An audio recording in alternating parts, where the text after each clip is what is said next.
আমি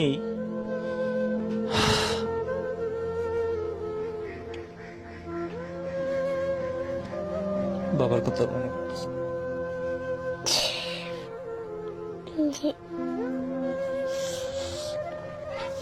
স্কুলে গেলে বাবা মজা কিনে দেয় না।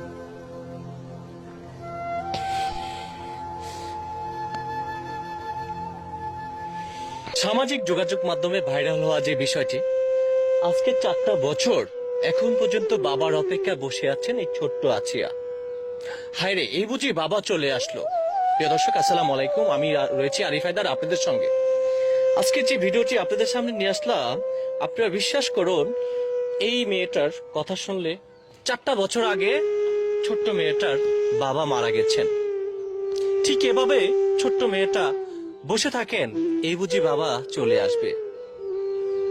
প্রিয় দর্শক, আসলে যার বাবা নাই সেই বোঝে বাবার কতটা কষ্টদায়ক। আপনারা ইতিমধ্যে যে ভিডিওটি যে মেয়েটাকে দেখতে পাচ্ছেন সামাজিক যোগাযোগ মাধ্যমে ভাইরাল। আমি আপনাদেরকে কথা দিয়ে কথা রেখেছি। আমি এদেরকে নিয়ে ঢাকায় থেকে একটি ভিডিও করেছিলাম, সে ভিডিওটি ব্যাপক ভাইরাল হয়েছিল। আমি এদের নাম্বার দিয়েছিলাম। অনেকে বলছেন যে আরিফ ভাই, এদের নাম্বার তো বন্ধ। তো আজকে আমি সরজমিনে চলে আসলাম। তোমার নাম কি? আসিয়া। তোমার নাম আছিয়া? জি। তুমি কোন ক্লাসে পড়ো? 2তে। ক্লাস 2তে। বাবার জন্য খুব খারাপ লাগে? জি। বাবার জন্য এখনো বসে আছো এভাবে? জি। বাবা কখন চলে আসবে? জি। বাবা কি বলতো তোমাকে? মা বলে ডাকতো। বাবা মা বলে ডাকতো? জি। বাবাকে খুব মিস করো? বাবার ছবি দেখো? জি। বাবাকে খুব মিস করো? জি। স্কুলে গেলে বাবা মজা কিনে দেয় না?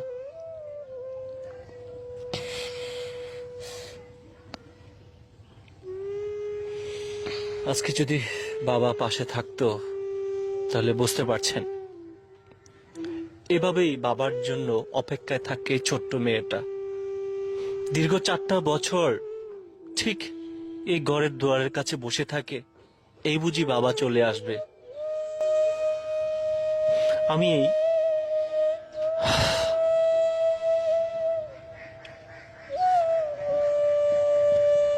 বাবার কথা মনে করতেছি। জি।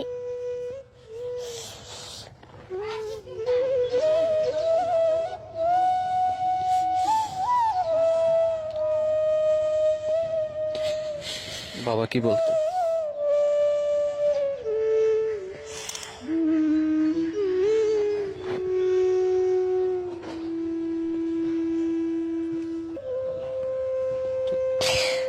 বাবা মা বলতো? কি? কি বলে ডাকতো? আমাকে একটু বলো তো। মা বলে ডাকতো। সেই কথাটা এখন মনে পড়ে? বুঝছো না? কি বলতো আমাকে একটু বলো তো।